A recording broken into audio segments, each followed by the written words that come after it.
There is a phrase in Latin that goes non nobis solum, and it means not for ourselves alone, for the contribution of the greater community. I'm not sure that I can name too many people who better exemplify that phrase than today's guest on the Danny Rumph Classic Podcast, Mr. Rahim Thompson. How are you? Thank you so much for joining I us. appreciate that, Sam. I got to remember that. But that's important what you're talking about, because how can you be involved in basketball and only worry about yourself? It's for the people on your team. So Michael Jordan was a great scorer, but he needed Scottie Pippen. He needed Horace Grant. He needed Dennis Rodman. He needed John Paxson. So what you're talking about, that's really good. I like the way you started that off, Sam. Thank you. As they say, it takes a village. I want to get a lot into your journey, the Chosen League, Team Thompson Family Foundation, a lot of the work you do, and especially Philly Legendary Summer Hoops Month. But I want to start with your own personal journey. Born in the Bronx, moved to Philly when you were 14. Can you take us through a little bit for our audience about your journey in basketball, finding basketball, and what basketball has meant to you in the early parts of your life?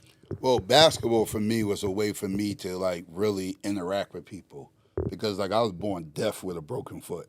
So I'm documented as a miracle child. I'll be 48 in August. So I was born in 1976. So the technology was not there for someone being born deaf with a broken foot. Then my mom was a single mom. So she was on public transportation with me. So living in New York, I was born in Glen Cove, New York, which is on the outside Staten Island. Then we lived in Harlem, we lived in the Bronx, we lived in the Queens. But one thing that always, wherever we moved to, even coming to Philadelphia, was always basketball. It was always something for me to be able to get to know people with. And I wasn't the greatest basketball player. I'm not going to sit up here and act like I was this guy. I wasn't that guy. Yeah. I was original 3-and-D guy. I could play defense. Before 3-and-D was popular. Right. Bruce Bowen was, for people that don't know, Bruce Bowen's the original 3-and-D guy from the San Antonio Spurs.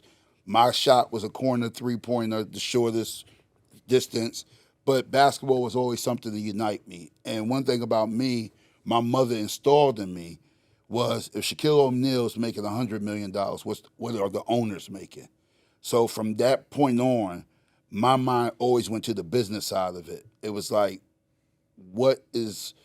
always tell people, there's more opportunities off the court than it is on the court. Your window of playing is a very small window, but the ability to do things off the court, like you being a journalist, Murmo documenting, doing media stuff, Morak, he does administration, does event organization. There's so many more opportunities off the court, but only way you get them opportunities, you got to be a good person. Yeah. So I always tell people, the two most important things you could say is please and thank you. Those will open up more doors than anything else you say in your life. When you get to Philly, you came to Philly, you went to school in Philly, and I know that while you were in college, you interned with mayoral candidate John Street. Is that right? Yes. So to sort of stick with the theme of the business side and the things you learned, again, learning from your own mother and then your own early work experience, how did that shape what you do in basketball in terms of, again, we'll get to it, but the Chosen League and all the other ventures that you have in basketball? How did your mind sort of start to shift into business versus? Well, one thing that it really did, I could tell you what really changed my mindset. When my mother told me that, at first I thought my mom was hating, because I had hoop dreams.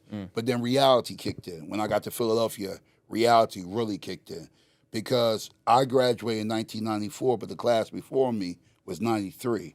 That was the beginning of the era of this Philly basketball that you see now. Rasheed Wallace, Alvin Williams, Tyrone Weeks. It's a long list. Katino Mobley, Sean Colson, Jason Lawson.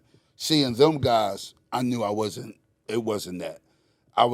One day I was in McGonigal Hall, and I remember Rasheed playing. This is Rasheed, Simon Gratz, K-Swiss. Some people don't even know what K-Swiss sneakers are. I remember Dean Smith coming in. And Dean Smith coming in, rest his soul. He come in there, he sat on the opposite side. If you come in McGonigal Hall off of Broad Street, he was on the 15th Street side. And I remember just sitting next to him and just listening to him talk and everything like that. And it got me thinking, I'm not going to be as good as Rasheed. But if I could cultivate relationships and create my own niche, create what I'm good at, maybe I could have some longevity. 30 years later, I'm still here. And my main thing was organization. I'm good at coordination, stuff like that. And I took that skill and I applied it to basketball. And then, there's a lot of different opportunities came. Working ABCD camp with Sonny Vaccaro and Chris Rivers. At one point, running the Georgetown camp with the late John Thompson and John Thompson III. Coaching at Philadelphia Lutheran, Chris Matthews, who's lethal shooter. So having all these experiences a part of the journey. So it's just been amazing. So that's where really my shift started. Seeing Rashid and them and realizing I'm not going to be them, but there's other opportunities there if I apply my mind to it. And then getting my first internship with Slam Magazine, that really opened up a lot of doors. That's how I was able to get into the 96 Olympic practices down to Disney Institute and everything like that. That's why I always tell the guys who are coming up, people see the end product, but they don't see the work.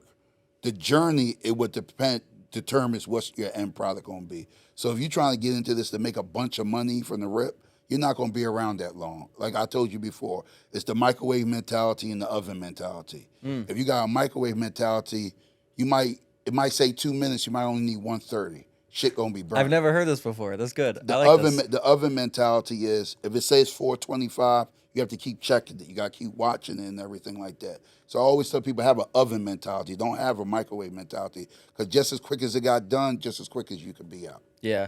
You once told me that you feel like your life and your journey is a bunch of stories sort of stacked on top of one another that led to the next thing and led to the next thing. I'm curious if you could go back, when you take that kind of time to reflect, what's one or two that you feel like were maybe the most impactful, or just one or two that you'd be comfortable sharing today? Well, one of the most impactful was Scoop Jardine, Rick Jackson, Newman Goretti versus Episcopal Academy, Wayne Ellington, Gerald Henderson at the Palestra. At the time, I was coaching with Lutheran. Anybody who knows Lutheran at the time, they considered us, they call us a diploma mill. Basically, what all these schools are doing now, we was at the time, Finley Prep and all of them. Okay. So I remember being at the Palestra, and I remember seeing Chris Rivers, who at the time was the biggest power broker in grassroots basketball, and Patrick Coombs, who was his right-hand man. They ran Reebok. They were Sonny Vaccaro lieutenants. I remember this is the BlackBerry days. I BlackBerry Chris Rivers. I'm like, yo, I'm here. I'm at the game. I would love to talk to you, because I had met Rivers the summer before out Vegas at big time tournament, because we was the Crusaders, and we played against Greg Odom, Eric Gordon, Daquan Cook, Speece Indy Heat. They was number one in the country at the time. We ended up taking them. This is when Chris Matthews started to blow up. Yeah. This was the beginning of the Chris Matthews, who y'all know as lethal shooter. So long story short, we was in contact. I texted them that night. They was at the Palestra. He said, a good Mexican place. It was with a Mexican place on Market Street. I forgot I think it was called Tex-Mex or Wow. What was it called, Mark? It was like Tex-Mex or something like that. Took him to the Mexican place. Me and him started talking. He asked me what I wanted to do. I said, I wanted to be a coach at ABCD camp. He laughed at me. So I'm like, yo, but then he was like, nah. But then he explained to me who the coaches at ABCD camp was and what they was going on to be. Okay. So you coached at ABCD camp, that means you was a major coach in the country, which I felt I was. But they had aspirations of being college coaches, NBA coaches. That wasn't your vision. That wasn't my aspiration. Yeah. My aspiration was more on the administration side, organizing, coordinating things. He said, well, if something opens up, I'll let you know. So we had a good conversation. Maybe that game was in, I say February. Come June, I go work Georgetown camp. I get an email in the middle of Georgetown camp. Anybody knows anything about Georgetown basketball, rest her soul, her name is Miss Laurie Michaels. Miss Laurie Michaels was the trainer for Georgetown basketball. She was basically the gatekeeper of Georgetown basketball. Allen Iverson, Othello Harrington, Dikembe Mutombo, Alonzo, anybody knows anything about Georgetown basketball know who Miss Laurie Michaels is. All I remember was getting an email on my BlackBerry saying that from Chris Rivers, this is Chris Rivers, behalf of ABCD camp, we would love for you to come work, this, that, and the other. I go running to the train. This is back in the day with fax machines today. Miss Laurie, I need to use your fax machine. By this time, I'm 3 years in at Georgetown. She's like, Rahim, go ahead. I faxed it over. Next thing I know, leave Georgetown camp. That's like the end of June. Go home. 3 days later, I'm at Fairleigh Dickinson. I'm at ABCD camp. And this when sneaker wars was sneaker wars. Yeah. This when Reebok was Reebok, Adidas was Adidas, Nike was Nike. And this is the year, if anybody knows anything, this is the year when they had the Sporting News cover, when it was Kevin Love, O.J. Mayo, Bill Walker, and Derrick Rose on the cover. And the thing with Derrick Rose, what people don't know, was we took Derrick Rose from Nike because Nike wouldn't let his team go to camp. And Sonny, I'll never forget, Sonny Vaccaro told me, and this is like 3 days in the camp, I need you to get all this stuff together because we got someone big coming. I didn't know who it was. Next thing we know, we had Mean Streets coming in there. It was Derrick Rose and them. So that was like that was the moment where my whole career in basketball, the trajectory just went to, because it was ABCD camp. And then from there, I worked big time. Now I went from coaching at big time to now running big time tournament. I was in charge of all the college scout package. That's when these coaches used to spend $500 on a book with a bunch of names, and Sonny Vaccaro only took cash. So every day I was running around with like $12,000, $13,000. How'd that feel? It was amazing. And then, my Philadelphia coaches, I took care of them. Yeah. And then after that, I became a consultant for Reebok. And then coming a consultant for Reebok, went from that to running all the product for the McDonald's All-American game and the Round Ball Classic, which gave me a lot of power because everybody wants product. So that right there was a changing moment.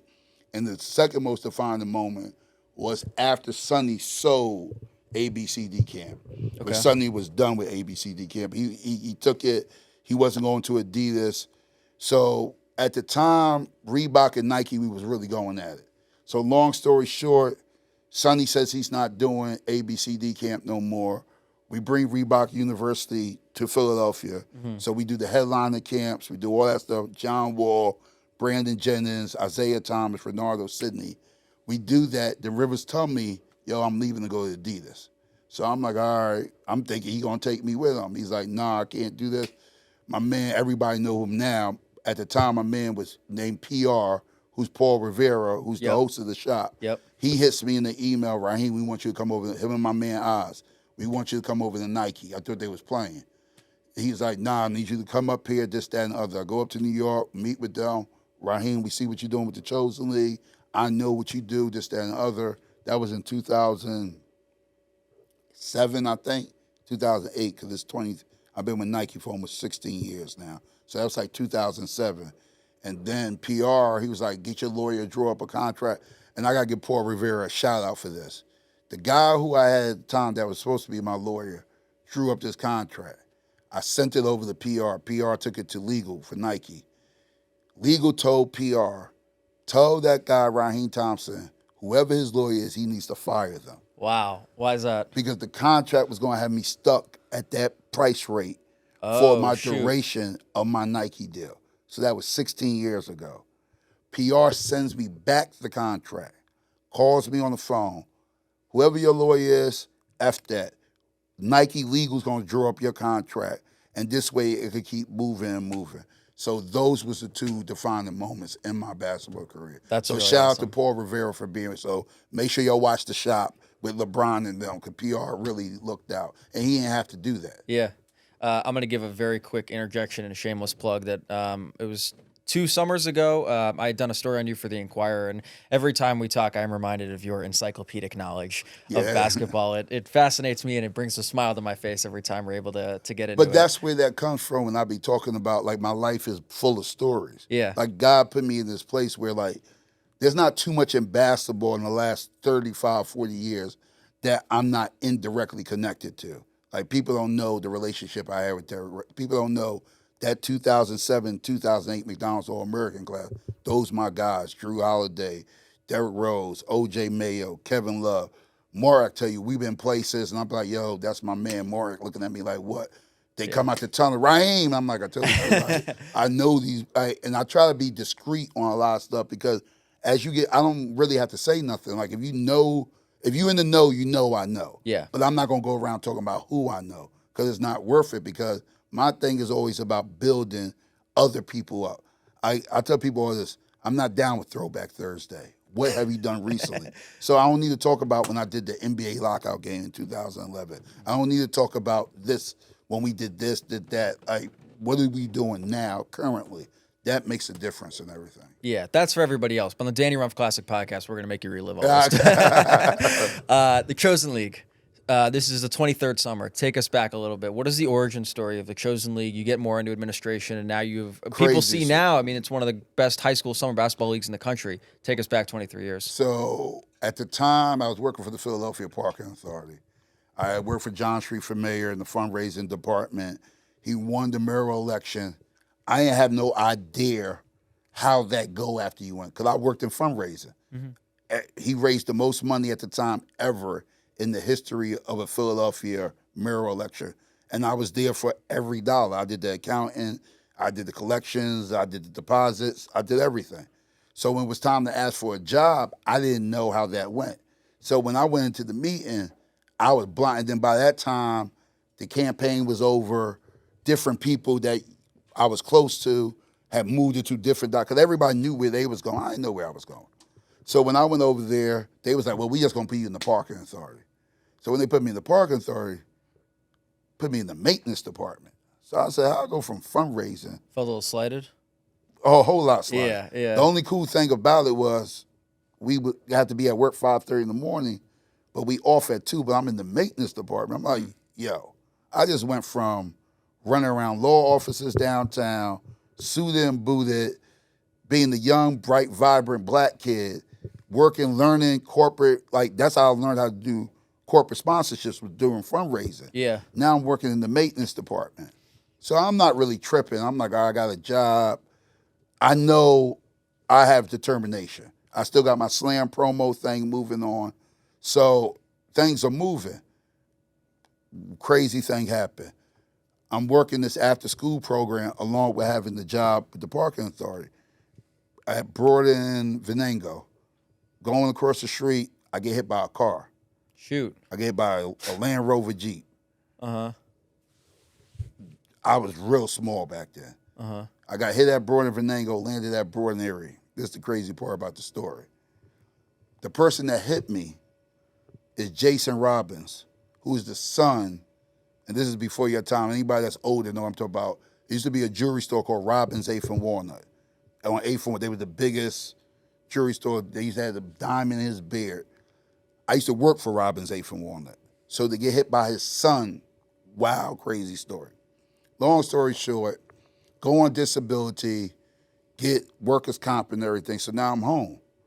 This is the year the Sixers start making their run with Allen Iverson. Yeah. The famous walkover thing and everything like that. 2001. So I'm on disability, stuff like that, but I'm doing my slam promo thing. In Philadelphia, getting a lot of buzz because AI is rocking.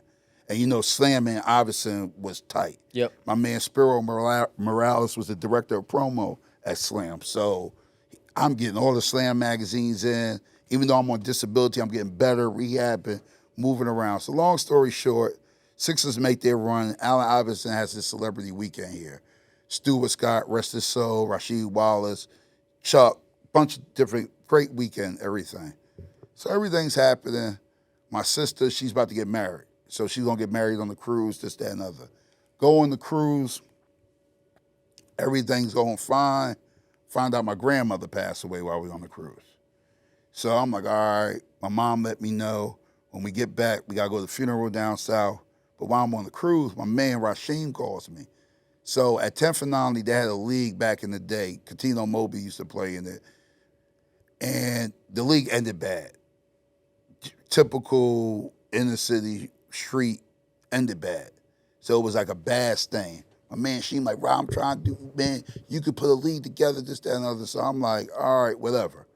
So when we come back, we go to my grandmother's funeral. My godmother, rest her soul, Grow Mambo, she's like, yo, she told me a couple of years before, you need to do a basketball league. So I'm like, all right, Sheem just called me. My grandmother just passed away. My godmother's reminded me, rest her soul, that I need to do basketball. I'm going to go around here to the park. I go around the park. Jerry Gold, he's the rec leader. Short little white guy. He says no from the rip. I couldn't even get the words out of my mouth. Really? I'm like, Jerry, hold up. I want to do a high school basketball league. See, the other league was unlimited. Yeah. He's like, what? I said, I want to do a high school basketball league. And he was like, Okay, bring me back a schedule, this, that. So I had another meeting with him afterwards. At the time, Tumar was working in the manager director's office. So I started putting stuff together. I had Tumar. I'm like, Tumar, I need new backboards at 10th and Allen. He's like, all right. I hit up Slam. I need promo material sent over there. All right. So when I go meet with Jerry, I'm like, look, I got the city bringing new backboards. I got Slam going to promote this. And I got my OG who's going to pay for the shirts. So he's like, you talk about, a high school league. But at the time, it wasn't just a high school. I also had a middle school league. People don't know this. I ain't know nothing about running no basketball league. So he's like, yeah, you could do it, but you ain't going to have access to the building after 7 o'clock. Okay. And you got to do everything on your own. Becomes a one-man operation. And I'm working at the parking authority. Yeah. Comes a real one-man operation. First year, June 2002, game started at 5 o'clock in the afternoon in the summertime. 5 o'clock in the afternoon. In the it's heat. Hot as I don't know. Yeah. I ain't know nothing about getting referees. I had to get guys from the neighborhood to referee. To put on striped shirts and pretend to be referees. Ended up becoming referees, though, because 3 of them ended up coming serve. Oh, but nice. the reason why I got guys from the neighborhood was because the referees in the city didn't want to referee outside. Yeah. So I was like, if I get guys from the neighborhood to referee, you're not going to get too slick with him. Vern might punch you the fuck in your mouth. Yeah. So They'll take no shit. he ain't gonna. So you talking slick. Vern will tell you, meet me out in the field and box your head in. You gonna be cool. So that first year, I mean, it was a lot. It went real well. Mustafa Shakur, he ended up playing.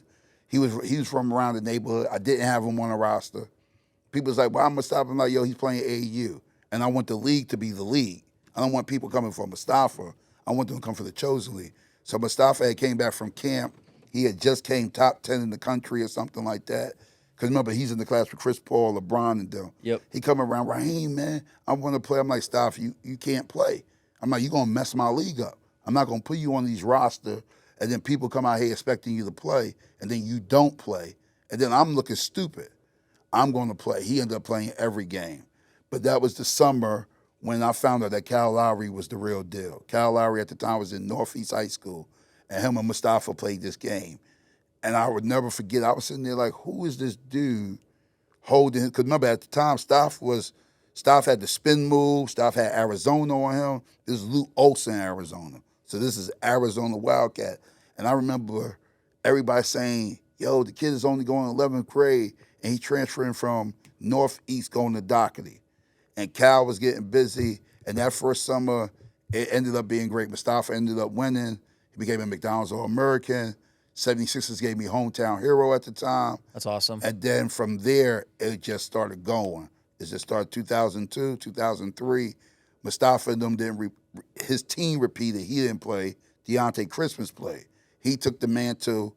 I ended up going to Lutheran. By 2004, we had Run Athletics. I don't know if people remember this, but Run DMC, had a brand called Run Athletics. They ended up sponsoring the league. No shit. Along with N1s. Yeah. People thought they was Rahim Ali. It was wild. And then everything just started moving, but it was just the consistency of the work. And what people don't know, the first summer of the Chosen League, I was homeless. Because when we was on that cruise, our crib got broken into. And my mom decided to move in with my godmom. I wasn't moving in with my godmom. I said, I got to figure this shit out. So the first year of the summer Chosen League, people don't know, but they used to see me with my 76ers bag.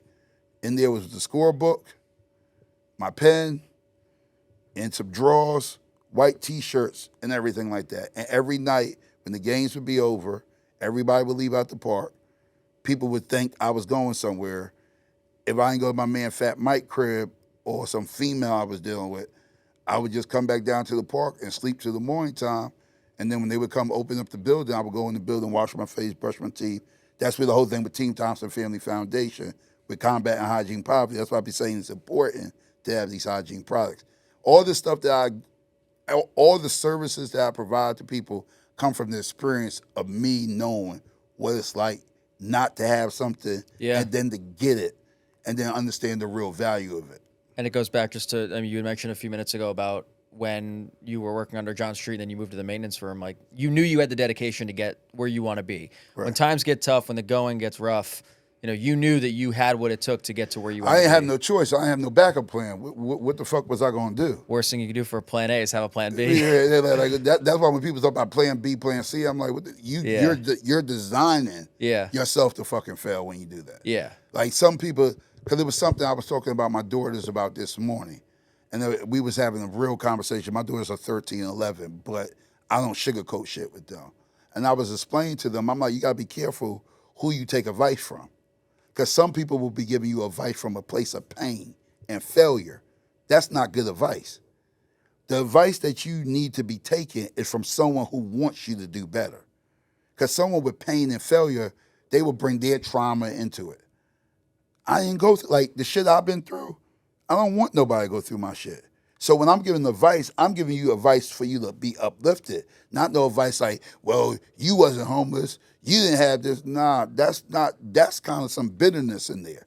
So you gotta be careful who's giving you advice and what you take in. And that was something I was telling my daughters. That's why I'd be like, I don't let a lot of people do too much talking to my daughters about, like, one time somebody came up to my daughter a couple of weeks ago, a family member talked about, yeah, when you 18, and if you want a job, I'm like, hold the fuck up. What are you talking about? Your dad got a whole business over here.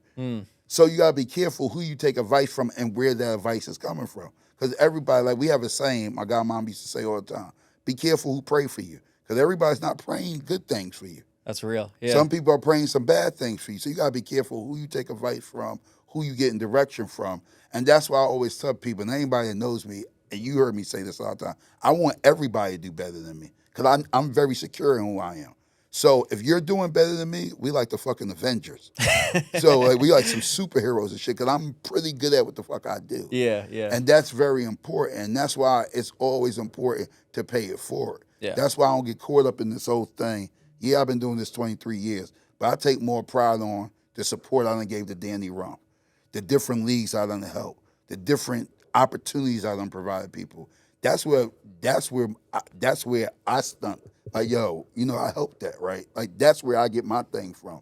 My thing ain't from what I do, because I told somebody that the other day, my shit is on repeat. It's gonna go. But if I can't put other people's shit on repeat, what good is it? The Chosen League and the Danny Rumph Classic are two major pillars of a long list of Philly Legendary Summer Hoops Month events through an awesome month of August. Started last summer. This is the second summer third summer Philly Legendary Summer Hoops Month. Tell the story about you going to Councilman Isaiah Thomas and getting that ball rolling, getting that conversation started. Well, during the pandemic, anybody that knows me know I wasn't around. From March 2020 to February 2022, I was not outside at all. I was either home or at my house in the Poconos. So in 2021, because we had missed the summer of 2020, I called Isaiah maybe like in March or April. No, March. Mind you, Isaiah's a new councilman. He done got sworn in during the pandemic. The whole world is upside down. So I tell Isaiah, I'm like, yo, I want to do the Chosen game. He like, the Chosen League? I'm like, no, the Chosen game. Anybody know what the Chosen game was? Top graduating high school seniors versus the up-and-coming underclassmen and stuff like that. So me, Isaiah, James, we start going through places, different locations and everything. So eventually, he keeps giving me these places. I'm like, no. Uh-huh. You want this school? No, I don't want a school. I need someplace we could really do this at. Long story short, put it in a nutshell, he puts me in contact with Live Casino. I talked to Mario, who was the vice president at Live Casino at the time. He's like, it's cool with him, but you got to talk to Carmen. Carmen's the director of communications. I basically call her the gatekeeper. If Carmen don't sign off on it, it ain't going to work. Talk to Carmen, this, that, and the other. They like, yeah. So I know people are thinking, well, how do you think you had the game at Live Casino? Well, I had this grand plan of building out a court along with an LED screen with COVID testing. Yeah. I did it. And you made it happen. I made it happen. But what people don't know was that Monday, as I'm in Live Casino coming from dinner with my family, and remember, this is the first time we really out, I get a call from Carmen, Rahim, we got a problem. What you mean you got a problem? People don't know the game was supposed to be in Live Casino parking lot. But because of some issue with insurance with the city, they couldn't have it in the parking lot. So I'm like, Carmen, I got this court coming in.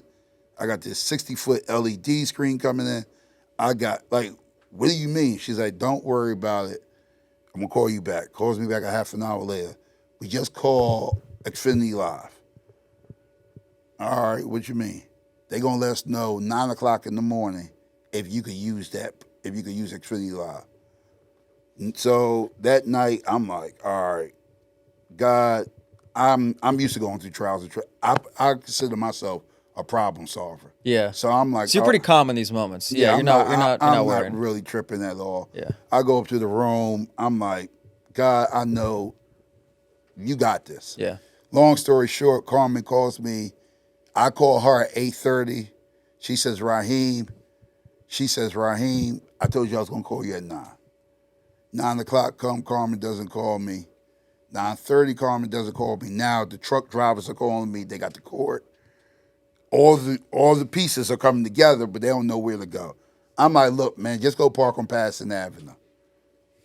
Just park on Patterson Avenue. 10:15, Carmen calls me. You could go to Xfinity Live. We pull up in Xfinity Live, start building everything out. The next day we have the game, COVID tested, top high school players, male and female, top middle school players, male and female who are now high school. So when we did it, this is in August. So when we did it, I remember sitting there watching everything with Isaiah, and I'm holding my daughter's hand. And I'm thinking in my head, I'm like, the Rumph is in next week, which is after this. This is at LaSalle, that right there. So I'm keeping it to myself. And the next week, the Rumph happened. Rumph is popping. No NBA players. This is when South Philly wins it. Yeah. I always look at things based on what happened when you don't have the name players there. Are people coming for the name of the player, or are they coming for the league? Because I always pride myself on never promoting players. Mike does the same thing with the Run. That's why me and Mike always got along, because I'm like, I don't want to hear what players you got. It's your league. So the next week, the Rumph is rocking. People supposed to have masks on. People don't got no mask on. Yeah. Mike talked about there's going to be social distancing. It wasn't no social distancing. Everybody was there. I'm like, like when Jadakiss did the whole New York thing. Yeah. And Fat Joe said he saw COVID in there. I saw COVID in there. It was so I'm like, what? So he telling me about social. I'm like, Mike, it ain't no fucking social distancing. I'm your man. You don't got. Yeah. Long story short, that happened, and when that happened, that's when I was like, we got to make August Philly legendary summer hoops month. So you had a real moment kind of looking at the landscape of hoops when you were sitting outside in the parking lot of Xfinity with a whole court. I actually have the actual picture Yep. of me looking at it, because Lincoln Financial Field was in the back. Yeah, it's a gorgeous picture. Yeah, like in the sports complex. And I'm like, and then I'm like, when I come back with the Chosen League, I got to come back with something that going to bring everybody together. Because remember, people was moving during the pandemic, and I wasn't moving. Anybody that knew me, like Mike would tell you, he would come to my house. He would not come to my house. He'd be on the sidewalk. It like people would come over. I'm like, y'all not coming in here. Y'all tripping. Y'all been running around. And then Mike started running around to the 76ers game. Kimber at the. I'm like, y'all tripping. Y'all stay over there. Yeah. So long story short, that happened, and then that's when I started talking to Isaiah, and that's when I was like, listen, this is what I want to do. And then 2022. That's when you did the interview with the Enquirer. And that's when I was like, we're going to do Legendary Summer Hoops Month. And then when we did that article, the day that article came out was the day Isaiah was like, he behind it. And then that first year, I came back out. I was at Friends Central. Mike was at LaSalle. That was the year Tyrese Maxey played. And that was the first year of Legendary Summer Hoops. And then last year is when we gave out, I think, close to $200,000 to the different programs in every year. And then this year, the third year, this year is more focused on us doing clinics and development, because anybody that's being real with basketball knows USA basketball is not in a good place right now. Correct. Now on the skill level, I talk to NBA leadership, and I mean leadership. I ain't talking about no players. Mm-hmm. I'm talking about owners, presidents, the decision makers. And there's a concern about basketball in the United States right now.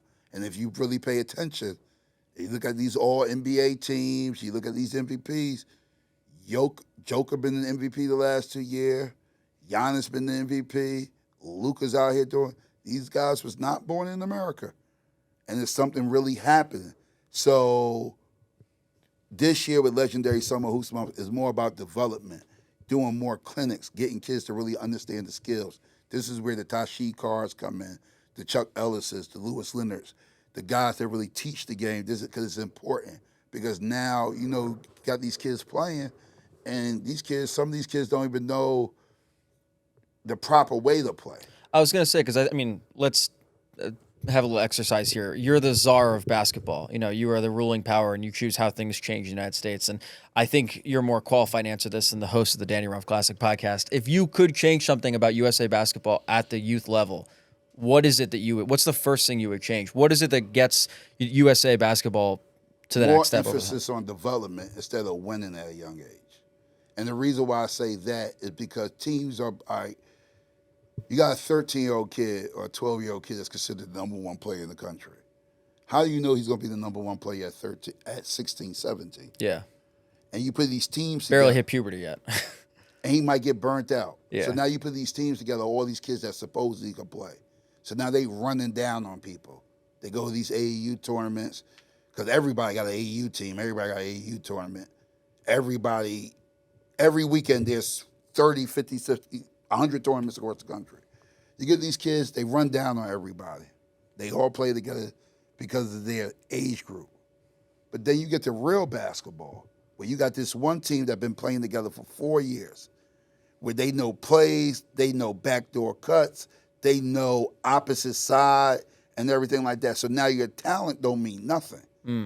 It's your skill set. Do you understand, I can't step this way, because if I step this way, he's going to go backdoor this way. Do they understand what working hard is? Do they understand what a work ethic is? Do they think, okay, I'm ranked this, so I'm going to be this in a couple of years? It doesn't happen like that. If you pay attention to the NBA, all the top players in the NBA, if you pay attention out of the top 40 players in the NBA, I could promise you only about maybe 7 or 8 of them was really top 20 recruits coming out. Yeah. Damian Lillard was not no top recruit. John Morant was not no top recruit. Russell Westbrook was not. Kawhi Leonard definitely wasn't no top recruit. So you talking about guys that really hoop, who the work ethic of what's going on now is not dedicated to being a better player. It's dedicated towards you trying to make it to the league. And that's a bad thing to have. There's only 450 spots in the NBA. There's only about 1,500 good-paying jobs in professional basketball as a player in the country. Yeah. In the world, I mean. Because there's 450 in the NBA, and overseas, that could get real tricky. There's only a handful of good leagues. So for USA basketball, look at Luka. Luka's not athletic at all. Luka can barely jump over a phone book. Yeah. He dominates the whole game. Giannis, even though he's athletic, Giannis plays hard as I don't know what, to the point where when there's a timeout, they have to give him like breath things and everything like that. So the skill development, that determination, like it used to be always the story from the hood was, he's going to save the hood. He's from the block. His mom was a drug. His dad was there. That story's no longer what it is. If you haven't been paying attention to the NBA draft, the last couple of drafts, former players' sons, overseas guys, and kids that come from solid families. That's what they going after now. Those are the top 3 picks this year. They not going after. They don't got. If you got an attitude, and you might be talented, but you got an attitude, and I got this other kid over here who works hard every day, and he's continuously improving, you can take you and your attitude and talent somewhere else. I'll take this kid over here. Yeah. So just the skill on the development of character on and off the court, the ability to go into these interviews with these GMs and stuff and be able to articulate what you could do well. Every team don't need 20-point scorers. You need some 3-and-D guys. You need some guys that are going to rebound. There's some guys that made a career just out of rebound. Maybe you could go play Rahim. You still got a 3-and-D in you? Nah, that little Morek 3's better than me, and my D is going to be 5 fouls. Raheem, this has been a blast. There's a lot of gems, and I really appreciate you coming out. We ask every guest that comes on this podcast, everyone's got their favorite Danny Rumph classic memory. In 19 summers, Raheem, what is yours? I got 3. Hit me. I can't give you one. Because you got to see the transition to everything. Sure. The first one was at Mallory, when it was Marty Collins, I think Maurice Speets. For some weird reason, the Danny Rumph team always seems to make it to the championship game. And this started back then, because this was when Sharif Bray was really playing and stuff like that. So long story short, I think it was Sharif Bray was on that team, and they were playing against Marty Collins, and it was at Mallory. And there was no room whatsoever. Twins might have been playing in that too. I think they played that Saturday. They wasn't in the championship game. Matter of fact, it was Maurice Speets, Marty Collins, Wayne Ellington, and it was against the team Danny Rumph. I think it was Sharif Bray. I think Malcolm Ellaby was on that team. So they playing in Mallory. And New York basketball culture is running on the floor. We don't really have that culture. That's not really what we push here. That day, it looked crazy because that turned into a full court, half court game. Yeah. When I say a full court, half court game, when you went down that side, the crowd went all the way to the half court line and watched it. I kept thinking, I kept telling Mike, I said, I pray there's no outlet pass to determine this game because it's not going to happen. Yeah. And Mike is running on the court. Reem was running on the court. Justin running on the court. Sharif Anford. And I'm like, yo, they not listening, yo. They just going to keep going back and forth. And all I remember was Sharif Bray making that corner 3 and winning it. And just the explosion in the gym, because it was hot as shit in the gym, no air, whatever air conditioning was, it was sucked up. That was my first memory. My second memory was up at what was called Arcadia. All I remember, and this was the explosion of Twitter. Twitter went off the first day of Arcadia. Flip Murray had got busy. I think Everett Turner got crushed that day or something like that. Maurice Speets was going off. Wayne Ellington was going, because I came up the second day. But it was just watching it, and social media at the time was really new. Mm-hmm. And it was just watching how it was exploding on Twitter, how everybody was just talking about Flip just did this. And it was just watching it just keep going to the point it started trending. And then the next day I went up, and then Q's there. And this is something people don't know. Talk about Quincy Jones, everybody know Q. Yep. Q is the reason me and Mike Morat got together. Yeah. I'm on sidebar and come back. People don't know this. The Chosen League always been a high school league. Danny Rumph has first started off as a dedication to memory, dedication to Danny, and then it transformed into this monster that it is now. People was putting me and Mike Morak at odds with each other. But I'm like, I don't give a fuck what he's doing. I'm a high school summer basketball league. He can't be caring about what I'm doing because we're dealing with 2 different groups of people. It was Q who came down to me at 10th Street like, yo, you need to see Mike. So I'm like, well, I need to see Mike. First of all, I didn't even know Mike was white. I didn't know who was who. I was in my own world. He's like, nah, you 2 need to get together. And I trust Q. Anybody that knows Q, Q's a good guy. He's good people, yeah. Yeah, Q don't have no animosity. If you got a problem with Q, you need to be looking at yourself. Because I've never known Q, even when something going crazy in Q life, he's always been a good dude. So long story short, he puts me and Mike together, and then that's how I ended up getting to Mallory for that story that I told you. Yeah. Now we back to where I was at with the Twitter thing. Arcadia. That, to me, was wild because it was moving, and you were seeing it move. And at that time, I was going back and forth up to New York. I always been a Philly flag bearer, even though I was born. I was like, man, y'all can't fuck with us. No, I go in on New York. People know that. You claim Philly. Yeah, and I still fuck with, like, New York is still like, I'm East Coast basketball, motherfucker, when it comes down to it. And my third memory was coming out of the pandemic and watching Tyrese Maxey play and watching how that evolved. Watching Tyrese being there the first 2 days, watching. Just sitting there watching. Because I'll never forget, we were sitting there on opening night when Tyrese first came through. And he was sitting in front of us. And my daughters was there. You know, they hype. Everybody hype. And you could see him go from too. Yeah, you could tell he was into it. And he was And sitting, then sitting with looked- Kate Scott on the yeah, baseline, and then yeah, turned to his uncle like, "Yeah, I think I'm gonna do this." yeah, Then the next day, you saw him. You see him, and he's like, and then the buzz started with if they make it to the championship, he gonna play, and then championship night, seeing because the Rumph had Sixers play, but you never had a player play as they was evolving. They was either who they are or they was on the tail end. yeah. Like Ben Simmons would come to the game, he wouldn't play. Not a lot of guys on the come up would come Right. play. And Yeah. B would come, he wouldn't play. Hollis Thompson played, different ones played. The Twins always played. But you never had a guy as he was peaking. Only other person you could say that was Jason Tatum. But it wasn't a Philly thing. Tyrese Maxey, a Philly player. Even though he's from Dallas, love the Cowboys and shit like that. Very weird. But it's cool.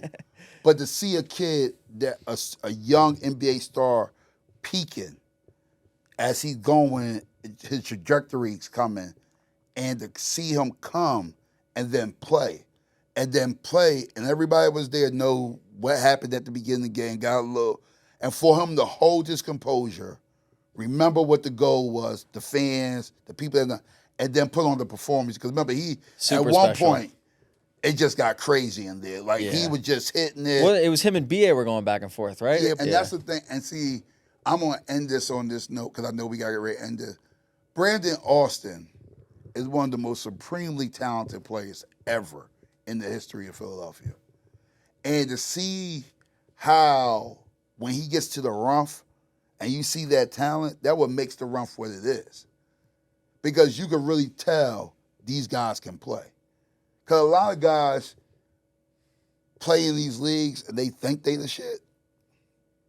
But if you can't do it at the Rumph, it's like a high school kid with the Chosen League. Yeah. You can think you the shit, but if you don't do it at the Chosen League, we don't care what you did during the public athlete league. Because at the Chosen League, you're going to see all these dudes that you heard about, you're going to see them. And that's the same thing with the Rumph. You can play in all these leagues, and there's no disrespect, no shade, none of that. It's respect. But you got to get it done at the Rumph. And you got to really get it done at the Rumph because you got Frex with her crazy self yelling. You got AO talking You got shit. AO. You got Fishy going crazy. Yeah. You got Q running up and down. Yeah. You got Gee on the microphone. Mm-hmm. You got Mike trying to be cool. Man, we ain't going to let 30 more people, 60 people walk by. You got all this going on, and it's an atmosphere where people are coming. Second to none. That are coming. Like, I always tell people this all the time. I tell my people up at Dykeman, I tell my people at Gersh, I say, y'all got nice leagues, but y'all don't got the best pro summer tournament. Yeah. And they get mad at me when I tell them this. I'm like, no, y'all don't have the best pro summer tournament. I mean, these are pros. These are overseas guys, NBA guys. These are not, you won't see these guys come January around here. You're going to see these guys either on TV somewhere or you're going to get the stream of where they playing that overseas. That what makes the Rumph unique. This is not for everyone. These are pros. These are dudes that's being paid. And they taking their time out to compete for 5 days in the summertime.